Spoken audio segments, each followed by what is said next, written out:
Aujourd'hui, je vais vous raconter une histoire. J'étais en Italie en vacances, il faisait beau, les paysages sont magnifiques, c'était trop cool, je me baladais. Et comme il faisait ultra beau, ultra chaud, que c'était l'été quoi, j'ai mis mes lunettes de soleil. Et à ce moment-là, en tant que bon touriste, j'ai pris mon téléphone pour faire des photos et je me suis aperçu que je ne voyais plus l'écran de mon téléphone. Je me suis dit que j'étais cinglé, j'ai un peu bougé le téléphone et quand je le bougeais comme ça, je voyais un peu mieux ce qu'il y avait dessus.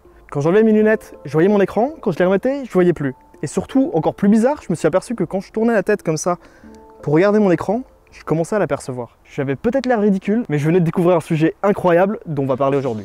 Bref, j'ai profité de ce petit voyage en Italie pour vous expliquer comment marchent des lunettes de soleil, comment marche un écran de téléphone, et je vous jure, c'est tech, c'est passionnant, c'est comme toujours, et c'est maintenant. Ok, on va s'installer un peu et je vais vous expliquer tout ça.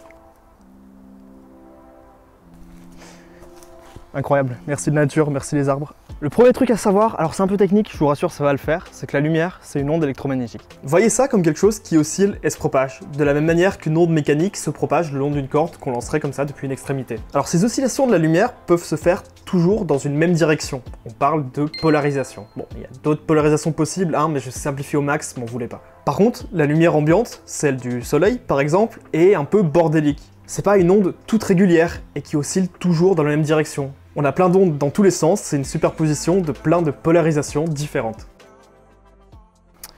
Mais quel rapport avec mes lunettes, me direz-vous? Bien, comme je l'ai dit, j'étais en vacances à Rome, je me baladais, je profitais des monuments, des ruines, du Colisée, magnifique, de châteaux gigantesques, de bâtiments qui n'ont rien à envier à ces derniers.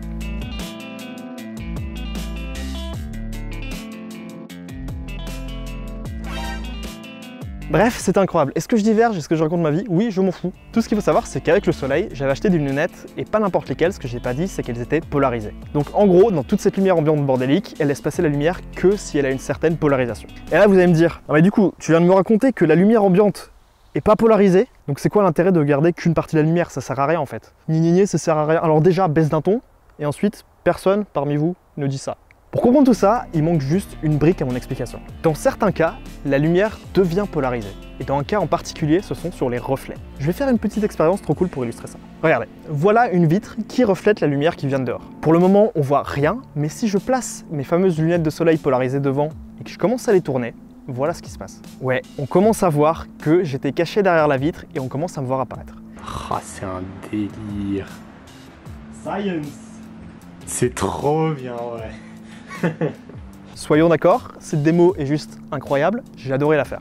En fait, la lumière va se réfléchir plus ou moins bien selon sa polarisation. Ce qui fait qu'après un reflet, la majorité de la lumière qu'on a est polarisée dans une certaine direction. Donc, quand je mets mes lunettes devant polarisées, je peux soit voir uniquement la polarisation, soit faire en sorte de filtrer cette lumière polarisée, cette lumière réfléchie, ce qui fait qu'on voit derrière la vitre. Et bien ça les gars, ça s'utilise en photo et en vidéo avec des filtres polarisateurs. Des filtres qu'on met devant les caméras si vous avez besoin de filmer, je sais pas, des personnes derrière une vitre dans un restaurant, des vitrines de magasins, des choses comme ça. Et donc, à quoi servent mes lunettes? Et ben à éliminer les reflets. Typiquement un lac, de l'eau, la mer, de la neige par exemple, des routes aussi, le tableau de bord de votre voiture, pourquoi pas. Bref, ça réduit la lumière qui arrive en trop, ça permet de mieux voir et de moins se fatiguer les yeux. Stylé hein? Bah attendez les mecs, je vous ai pas tout dit parce que du coup, quel est le rapport avec mon téléphone? Je me suis pas tout de suite aperçu de ce problème là. Au début j'avais acheté mes lunettes, je me baladais et tout, et depuis Rome on est parti un peu plus au sud de l'Italie, à Naples.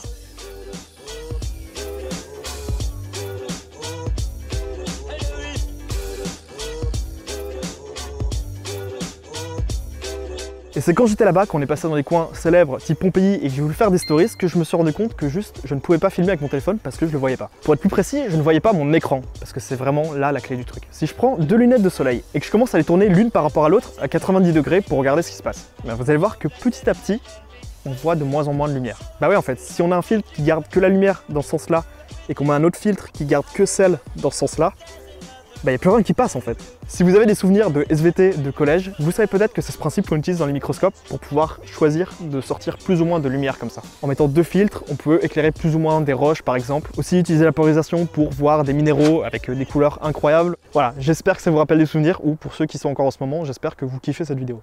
Mais surtout, la polarisation, c'est utilisé dans certains types d'écrans. Les écrans LCD, Liquid Crystal Display.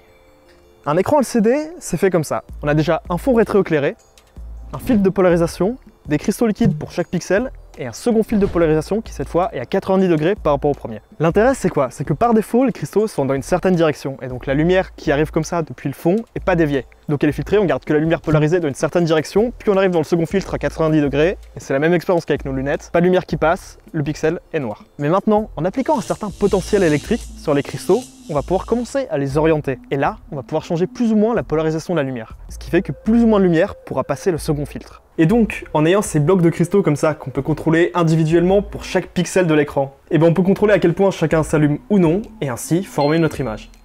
C'est smart, hein. Alors les écrans LCD, c'est pas forcément utilisé partout. Maintenant, par exemple, il y a des écrans OLED pour les téléphones plutôt haut de gamme, qui utilisent des pixels individuels, des espèces de petites LED pour chaque pixel. Ce qui a deux avantages, c'est qu'on n'éclaire pas tout le temps tous les pixels pour filtrer la lumière après, donc ça consomme moins. Et surtout, le filtre avec la polarisation à 90 degrés est pas parfait. Ce qui fait que sur un écran LCD, quand un pixel est éteint noir, il est jamais parfaitement noir, il est juste un petit peu gris. Donc les noirs sont plus profonds et le contraste est meilleur sur un écran OLED. En résumé, ce qui s'est passé avec mes lunettes de soleil et mon téléphone, c'est que mes lunettes étaient polarisées dans une certaine direction et que mon écran était polarisé dans l'autre sens. Ce qui fait que quand je tenais mon téléphone à la verticale, je filtrais 100% la lumière et il était littéralement noir. Je vous jure, sur le coup, ça m'a rendu dingue. Je me suis dit, waouh, mais mes lunettes sont vraiment sombres, j'ai augmenté la luminosité et je ne comprenais pas. Mais si je prenais mes photos à l'horizontale, cette fois, c'est bon, mon écran réapparaît. Et petit fun fact bonus, tous les écrans sont pas polarisés dans le même sens. C'est-à-dire que j'avais acheté les mêmes lunettes qu'un pote, mais lui n'avait pas ce problème.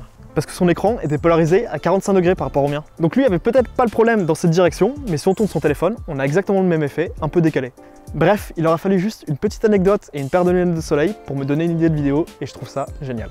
Alors cette vidéo n'en a pas parlé, mais j'ai pas oublié ma promesse de la dernière vidéo. Je vous expliquerai pourquoi sur mon vol de retour, l'avion avait des fenêtres rondes. Merci d'avoir suivi cette vidéo, j'espère que vous profitez de votre été et que vous avez du soleil, et moi je vous dis à très bientôt.